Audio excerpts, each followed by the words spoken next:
Hi, welcome to the Church Split. My name is Will, and today we're talking about you. That's right, we're not here talking about a topic that's going to split your church. We're here talking about you. In fact, you helped us hit our first milestone. If you're watching this, we have reached 500 subscribers, which is crazy. We're actually like 504 now, just overnight.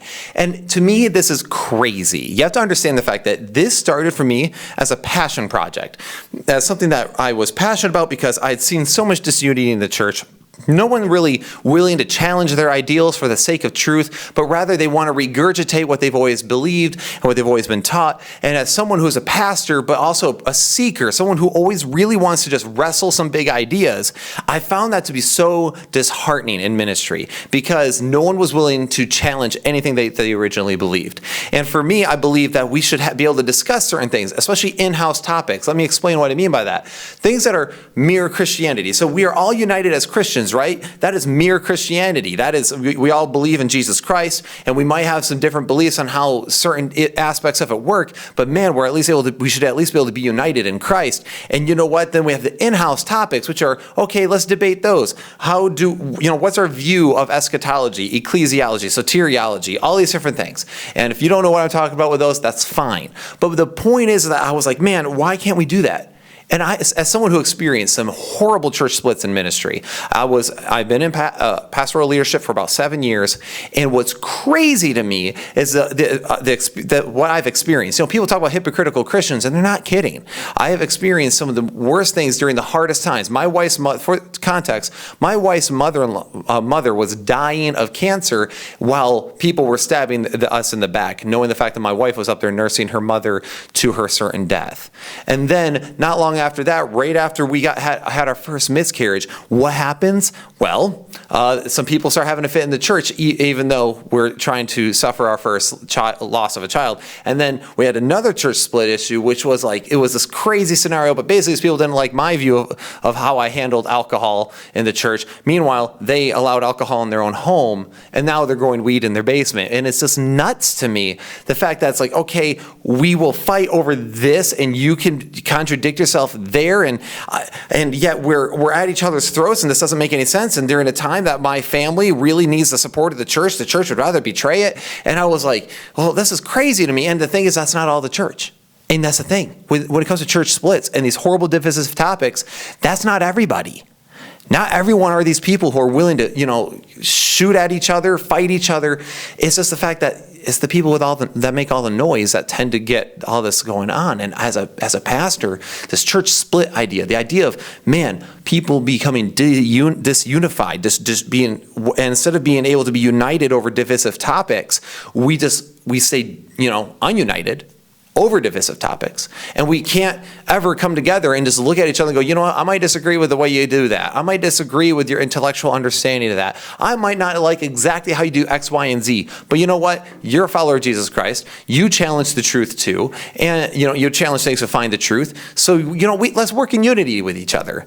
And it's crazy to me the fact that there's over 500 people that at least thought that message, the idea of coming together over divisive topics, not being immature, not being offended so easily, it was worth subscribing to. And some of you, I know I have atheists that I subscribe to this channel too, just because sometimes I do a response to people who resign the faith. And guys, thank you for being here, because that means as well to you that this was at least worth listening to, and you're not scared to have somebody who disagrees with you have a conversation with you, and vice versa. And so, guys, we need more Christians willing to do that. The early church had so many disagreements. They argued it out for days, and they were still able to love one another. And nowadays, we almost have this idea in Christianity that we can't talk about divisive topics. We can't talk about politics. We can't talk about the Bible scripture. We can't talk about scripture. We can't talk about something that's debated because we can't risk offending people. And my only thought is, how can we ever find the truth if we're not willing to offend somebody? Because the truth is going to be offensive. If you are in the wrong, you are going to be offended when you are proven wrong. And it's okay to be proven wrong, though. That's another thing. We have this idea that if you are wrong, somehow is a shameful thing. No, what's shameful is never being able to admit that you're wrong. And I've even said on this channel, if I find myself wrong in a situation, in a position, I will openly do a correction video and say how I was wrong. And I plan to do that. So anyway, the point is, guys, that this truth truth is at the center of everything in Christianity. And people a lot of times say, well, no, it's love, or no, it's this, or it's that. Truth is, because the truth is we ought to love. The truth is we ought to give the gospel. The truth is we ought to care for the widow. The truth is we ought to stand up for the poor and the destitute. The truth is we ought to care about righteousness versus unrighteousness. Truth is at the center of it. God is truth. All truth is God's truth. But we need to bring that truth with some grace and decency. And that one man once said, truth without love is harshness, but love without truth is compromise. And I think that's so true. So we have to hit that center row. And, maybe I'm going to mess that up sometimes. I might not always be perfectly balanced, but man, we can at least try. So guys, thank you for being a part of that. And if you find this message to be worth listening to, share this channel or even join up on our Patreon. If you'd be willing to buy me a coffee sometime, go ahead, give it there. Because guys, all this is self-funded. This has been probably my most expensive project I've ever done in my life. But it's something that I was so passionate about where I was like, I really want to have these conversations with the people. So my buddy Brian got behind it with it. My buddy Andrew did. And other friends of mine who have been on here, Ethan and others. It's been such a powerful experience, and I know it's actually impacted lives. And what's crazy to me as well is the fact that we've reached places like the Philippines, New Zealand, Ukraine, other parts of Europe. We've reached across the globe now. And that's crazy to me. And I know we're a small channel in comparison to other ones. But we have to understand, in a theology channel, a Christian channel, one that discusses issues in the church, 500 seems like a lot to someone like me who was not expecting this gigantic following in any way, nor is it what I'm even pursuing. I just want to pursue truth, and I want to be alongside of those who are willing to do so, and willing to do so respectfully. So guys, thank you for being a part of that. Even if you disagree with me, I have friends that I greatly disagree with on various topics, but we get along just fine. And that's the thing. As I understand, it's hard sometimes to get along with people we disagree with, but we have to remember there's in-house topics and non-in-house topics. In-house topics would deal with the idea of soteriology, ecclesiology, eschatology, all these things. If you don't know what I'm talking about, that's fine. Or just the way we interpret the Bible. Those are in-house topics. But mere Christianity is where we should be united, which is the idea of just giving the gospel of Jesus Christ. Whoever repents and believes, be giving the message of Christianity out there, of Jesus Christ, of who the God it says he is. Getting that message out there, we should all be united. We should all be in the same house. And then we ought to be able to debate topics in-house while still loving everyone within the house. Much like a family. There's a reason why the body of Christ is that concept, that whole, no one says to his arm he hates his arm, right? No one hates a part of his body. No one should hate a part of their family. Therefore, we ought to be united. And I know it's not always easy. Christianity isn't easy. No one said Christianity is to be easy. We have John MacArthur right now who, said, hey, he'd rather be arrested. He will be arrested rather than close his church right now. And that's a powerful message. And, as a Protestant, he's protesting, which is the very root of Protestantism. And yet Protestants are attacking him for saying that, no, the government does not belong dictating the church. Which is funny because most of these people have shouted separation of church and state for so long. And that's an irony of it. Maybe you're one of those people. Maybe that's something you should think about a little bit. But bottom line is we need to be together on this because guys, there's so many people who are going through so much worse as Christians as well. Like there's Christians in China dealing with some serious persecution, and in 1 Peter we are warned about the suffering we're going to experience as Christians. So we need to be able to, we're going to suffer, so why do it alone? Why sit there and fight each other and attack each other and alienate ourselves, put ourselves on an island when we don't have to? Let's be united. So guys, thank you for being a part of this. Be on fire for Jesus Christ. Be on fire for truth. Be willing to challenge your views and be willing to have conversations with people that you greatly disagree with. Because how are you going to be a proper witness for Christ if you're not willing to have those conversations? I had some people that didn't like the way I talked to Brenda with God is Great because they thought I should have been more mean and aggressive or more upfront. But the thing is bottom line, we're trying to reach people and we're not trying to be jerks about it, but we're also trying to proclaim truth. And I think that's important.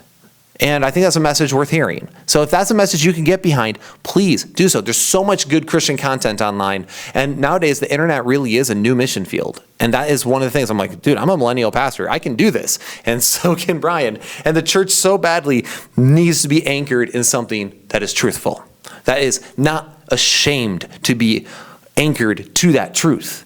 And the church really is, in many ways in America, ashamed to do so. They're afraid of offending people. They're afraid of going against the grain. We have to go, that's why churches are even afraid. I know the Right to Life of Michigan said they had a hard time getting certain petitions signed even at churches because some of the churches were like, we don't want to approach that dicey topic.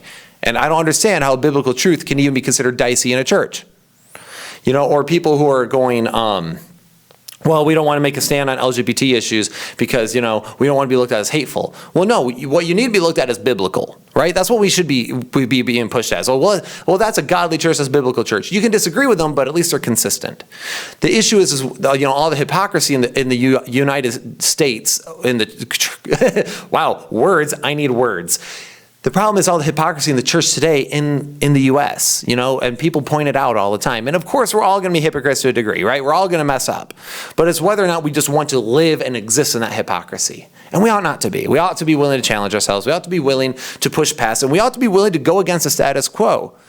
We ought not to be afraid to be divisive over topics of righteousness. But we ought to be able to be united with on those in-house topics. So the whole point of the church split has really been and always will be to unite a divided body, but through truth. We will risk offending people for the sake of truth. And and that's what's funny is sometimes I'll irritate the fundamentalist types, but sometimes and a lot of times I'm probably going to irritate the more liberal types. And the thing is, we need to be concerned about just being biblical, not cultural. We shouldn't care about what other people think. We need to be worried about being biblical, not cultural. And that's important. We have a church today that's very focused on being cultural and being relevant. And there's nothing wrong with being engaged in your culture a little bit. I'm wearing a Star Wars shirt for crying out loud. Han Solo's the man. But the point is that if you let culture consume your church will soon find itself very ineffective. But at the same time, if you completely alienate yourself from the society in which you minister, you're going to also have a really hard time connecting with people because you're going to feel so foreign to them. So we need to learn how to be biblical, but at the same time, we don't need to sit there and alienate every little thing of our lives. But at the same time, we ought not compromise biblical truth. And those dicey topics, those hard topics, it's okay to discuss them. We shouldn't. I've been advised by people before to stay out of the weeds. Will, just don't engage those topics. And you know what? I think that's hurt the church because we're so afraid to talk about difficult topics that so desperately need to be talked about. We are so afraid to have that conversation because we're afraid of another church member alienating us, causing a church split, causing all this division. And you know what? That really is a testament to the weakness and immaturity of the church more than it is someone bringing up a topic.